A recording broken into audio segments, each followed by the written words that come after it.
बिहार में पिछले दिनों हुई कई घटनाओं के मद्देनजर जहां एक और राज्य की कानून व्यवस्था सवालों के घेरे में है, तो वहीं इन घटनाओं में जांच की मांग तेज हो रही है। मुख्यमंत्री नीतीश कुमार ने सिवान में हुए पत्रकार हत्याकांड की सीबीआई जांच के लिए सिफारिश की है, तो वहीं केंद्रीय मंत्री रामविलास पासवान ने आदित्य सचदेव हत्या मामले में भी सीबीआई जांच की मांग करते हुए बिहार में बिगड़ती कानून व्यवस्था को लेकर राष्ट्रपति शासन लगाने की मांग की है। बिहार में हाल में हुई कई घटनाओं से राज्य की कानून व्यवस्था कटघरे में है। इस बीच बिहार के मुख्यमंत्री नीतीश कुमार ने सिवान में हुए पत्रकार हत्याकांड की सीबीआई जांच की सिफारिश की है। मुख्यमंत्री ने दावा किया कि पीड़ित परिवार के लोग अब तक की कार्रवाई से संतुष्ट हैं और किसी भी दोषी को बख्शा नहीं जाएगा। नीतीश ने विपक्ष के आरोपों को नकारते हुए कहा कि बिहार में जंगल राज नहीं बल्कि कानून राज है। जो भी बातें अभी आ रही है, घटना हुए 2-3 दिन हुए हैं, अनुसंधान प्रारंभिक स्टेज में है। अभियुक्तों की गिरफ्तारी के पश्चात सारा वाकया स्पष्ट हो गया है। अभी माननीय मुख्यमंत्री महोदय ने घोषणा की है कि मामला सीबीआई को सुपुर्द किया जा रहा है। हम लोग सीबीआई को प्रस्ताव भेज रहे हैं सरकार के माध्यम से। हम बगैर इन चीजों से प्रभावित हुए गंभीरता पूर्वक और निष्पक्षता पूर्वक और बगैर किसी भेदभाव के, बगैर किसी दबाव के, बगैर किसी इलविल के हम अपना काम करते रहेंगे। अब तो हम सीबीआई को ही दे देंगे, अब जिसका भी न हो।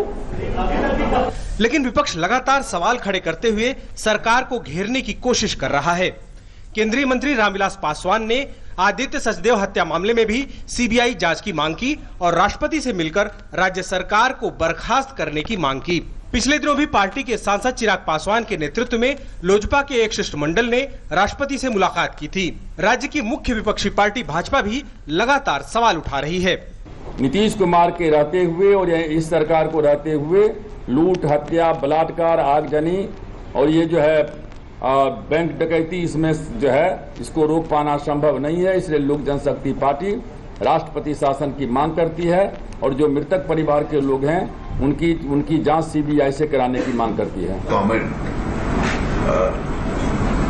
I think it's an opportunity for really a very independent probe because and I hope that Mr. Nitish Kumar will realize that in all fairness it's a kind of an attack on which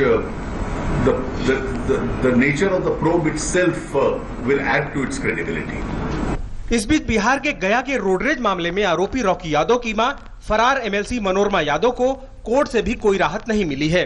Manorama की गिरफ्तारी warrant पर court ने रोक लगाने से इनकार कर दिया है।